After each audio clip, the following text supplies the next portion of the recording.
Salam saudara-saudara, apa kabarmu hari ini? Saya pastikan kabar kita kabar luar biasa. Karena Allah yang kita sembah Allah yang luar biasa. Sampai saat ini kita masih menghirup udara segar yang datangnya dari Tuhan, dan nafas kehidupan Tuhan masih percayakan bagi kita. Kita boleh jumpa lagi pada pelajaran rohani. Pada hari ini kita ada pada pelajaran yang ke-12. Saudara-saudara, saya pribadi bersyukur kepada Tuhan. Oleh karena kasih setianya, kita boleh jumpa pada sepanjang hampir 1 kuartal ini. Dan oleh pertolongan Tuhan, kita boleh belajar firman Tuhan bersama-sama. Dan saya pastikan bahwa firman yang kita pelajari bersama-sama sepanjang hampir 1 kuartal ini akan memotivasi saudara dan saya. Dan saya yakin bahwa saudara-saudara juga sudah berkomitmen dengan Tuhan ketika mempelajari firman Tuhan, membuka hati pada Tuhan, dan menerimakan kebenaran firman-Nya. Dan lebih daripada itu, saya yakin bahwa Roh Kudus akan menuntun saudara dan saya untuk mengambil Yesus sebagai juru selamat pribadi. Amin, saudara-saudara. Sebelum kita akan mempelajari firman Tuhan, mari kita berdoa. Bapa Surgawi, kami membutuhkan kuasa Roh Kudus hadir di hati pikiran kami masing-masing. Karuniakan kuasa bagi kami sehingga kami akan mempelajari firman Tuhan pada hari ini. Kami menyerahkan firman ke dalam tangan-Mu, jadilah kehendak-Mu. Kami sudah berdoa hanya di dalam nama Yesus Juru Selamat kami. Amin. Saudara-saudara yang diberkati Tuhan, judul pelajaran kita adalah pekabaran yang patut dibagikan. Ayat intinya terdapat dalam Wahyu pasal 14 ayat 6 dan ayat yang ke-7. Firman Tuhan. Dan aku melihat seorang malaikat lain terbang di tengah-tengah langit, dan padanya ada Injil yang kekal untuk diberitakannya kepada mereka yang diam di atas bumi, dan kepada semua bangsa dan suku dan bahasa dan kaum. Dan ia berseru dengan suara nyaring, takutlah akan Allah dan muliakanlah Dia, karena telah tiba saat penghakimannya. Dan sembahlah Dia yang telah menjadikan langit dan bumi dan laut dan semua mata air. Saudara-saudaraku yang diberkati Tuhan, sungguh luar biasa pekabaran yang kita dapati pada pelajaran yang ke-12 ini. Firman Tuhan yang kita baru bacakan memberikan keterangan rohani yang sangat luar biasa. Semua perbuatan iman mereka. Pernyataan rohani ini adalah inti dari perikop Wahyu pasal 14. Dan ini adalah ditujukan kepada jemaat-jemaat yang sedang dalam penderitaan. Saudara-saudara yang diberkati Tuhan, mereka yang sudah menerima Injil keselamatan dalam kematian dan kebangkitan Kristus, didukung dan diingatkan agar tekun dalam iman, taat kepada kehendak Allah, beriman dalam Yesus. Sebab meski mereka harus mati karena mempertahankan kebenaran Tuhan, mati dalam Tuhan, kematian mereka tidak sia-sia. Sebab semua perbuatan iman mereka diketahui oleh Tuhan sendiri. Saudara-saudara yang Tuhan Yesus kasihi, istilah Injil hanya dipakai sekali dalam kitab Wahyu. Dan ada 2 kemungkinan yang kita dapati. Kemungkinan yang pertama adalah malaikat memberitakan suatu kabar baik, yaitu bahwa Tuhan akan datang segera. Memang berita itu merupakan berita yang baik bagi umat Allah yang ditindas pada masa kesukaran besar. Dan berita itu bersifat kekal, saudara-saudara, dan ditujukan kepada manusia di bumi yang sudah menolak Yesus sebagai juru selamat mereka. Kemungkinan yang kedua adalah malaikat memberitakan Injil keselamatan Yesus Kristus supaya mereka yang diam di bumi bertobat dan percaya pada Yesus Kristus sehingga diselamatkan dari penghakimannya. Oleh sebab itu, saudara-saudaraku yang diberkati Tuhan, sepanjang 12 minggu kita belajar bersama-sama.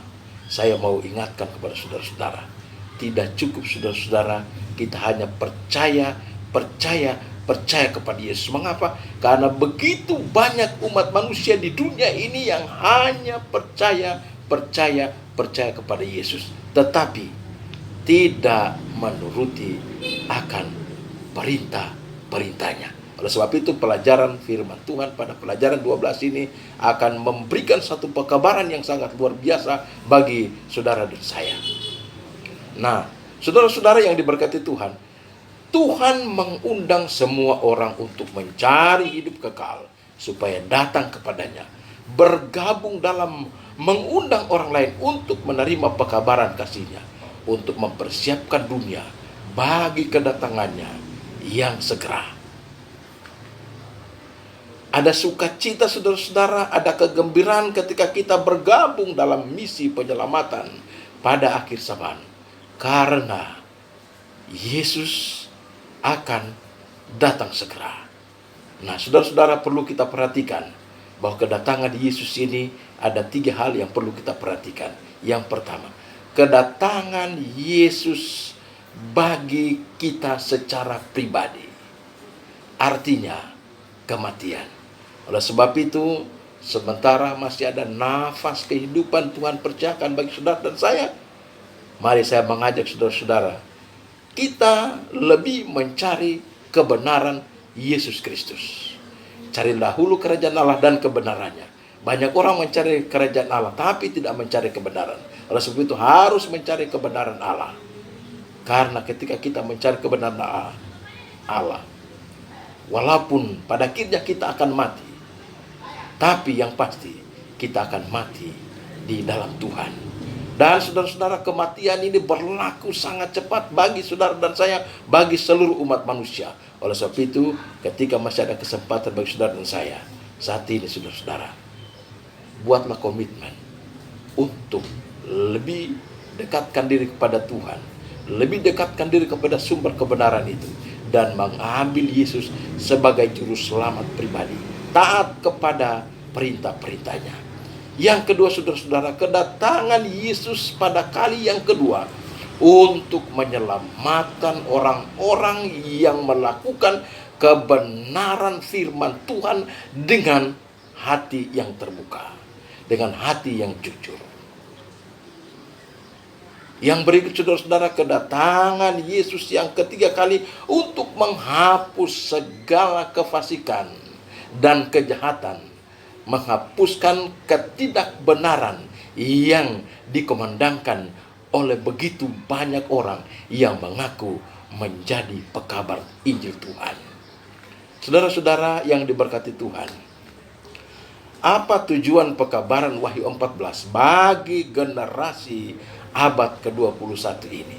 Dan mungkin ketika saudara saya kita belajar bersama-sama, saudara saya berada pada generasi abad ke-21 ini. Yang pertama adalah menyajikan Injil rahmat Allah yang memberi pengampunan bagi semua orang.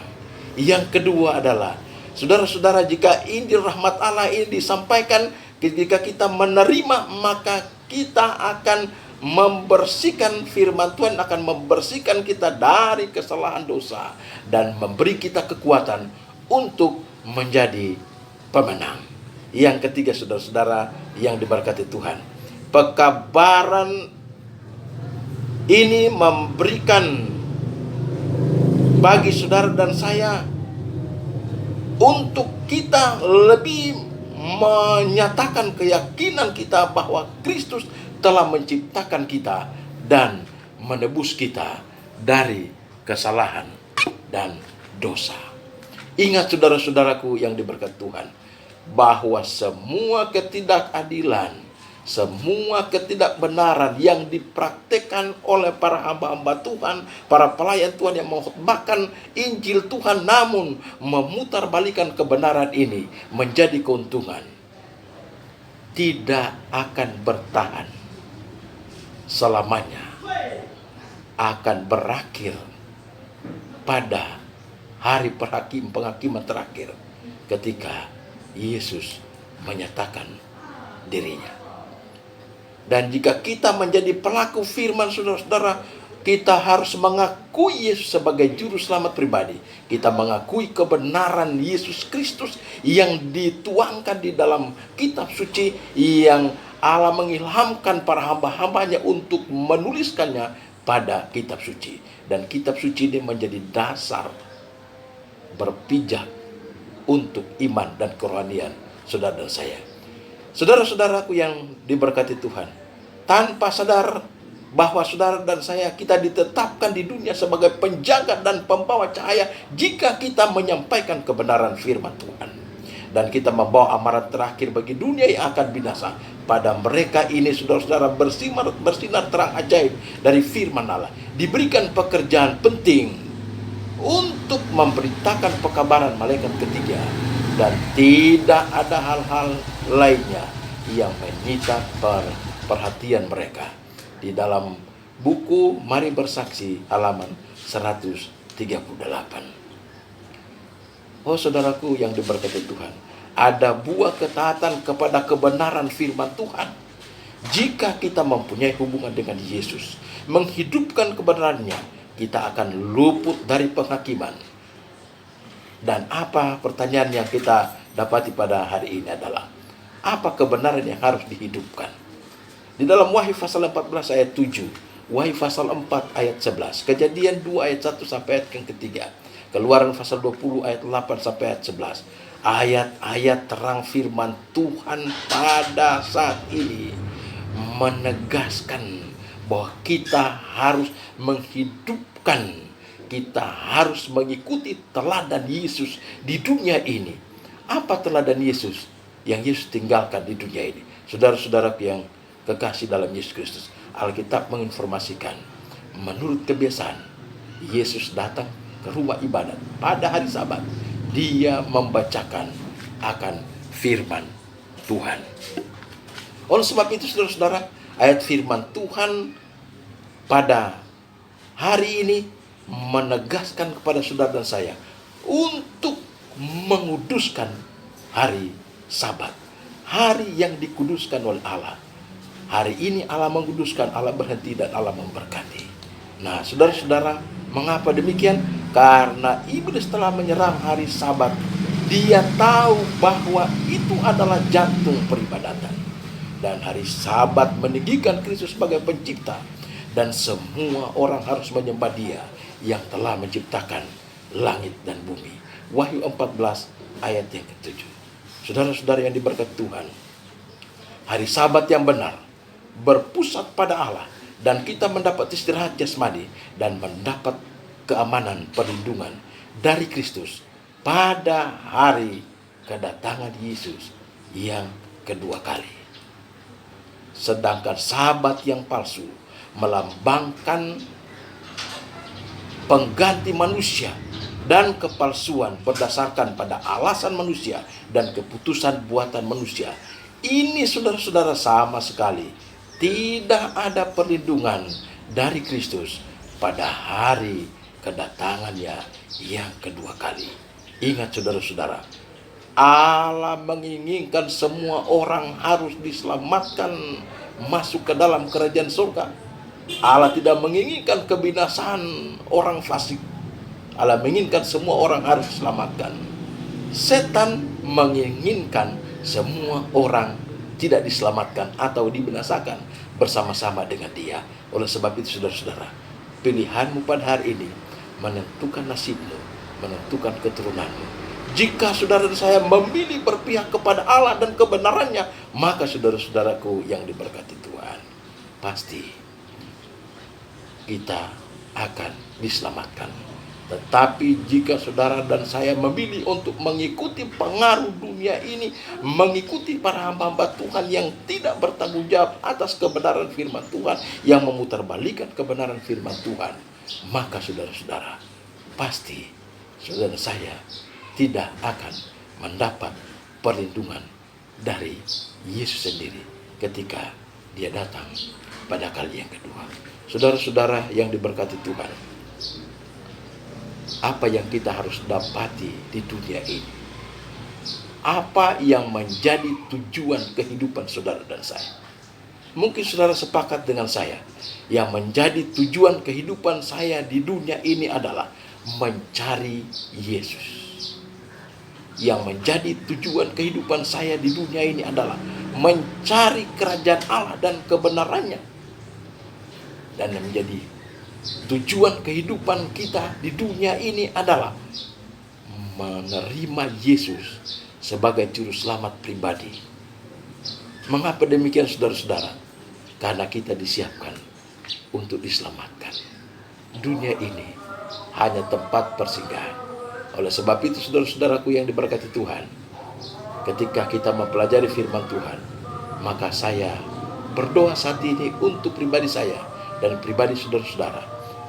Ketika kita belajar bersama-sama dengan kuasa Roh Kudus, Allah akan karuniakan bagi saudara dan saya, dan kita akan mengambil komitmen pada hari ini untuk menerima Yesus sebagai juru selamat pribadi, untuk mengakui kebenaran Yesus yang termuat di dalam keseluruhan kitab suci, dan berkomitmen untuk menuruti akan perintah-perintah Tuhan, sehingga dapat menuntut saudara dan saya untuk mendapatkan keselamatan.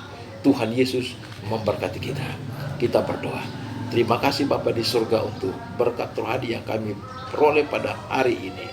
Terima kasih firman Tuhan yang mengajak kami untuk kami lebih mendekatkan diri kepada Tuhan. Dan kami diingatkan untuk mengakui Yesus sebagai juru selamat pribadi. Dan kami diingatkan bukan saja hanya kami percaya kepada Yesus, tetapi kami harus menuruti akan perintah-perintah Tuhan yang Tuhan sudah sampaikan di dalam kitab suci yang ditulis oleh para hamba-hamba-Mu. Bapa di surga, kami menyerahkan akan kehidupan kami ke dalam tangan-Mu ketika kami mempelajari firman ini, dan kami yakin bahwa ketika kami setia pada Tuhan, kami akan dituntun dan kami akan masuk dalam kerajaan yang Tuhan sediakan ketika terjadi hari mendatang. Ini doa kami, persembahkan doa ini hanya di dalam nama Yesus, Juru Selamat kami. Amin.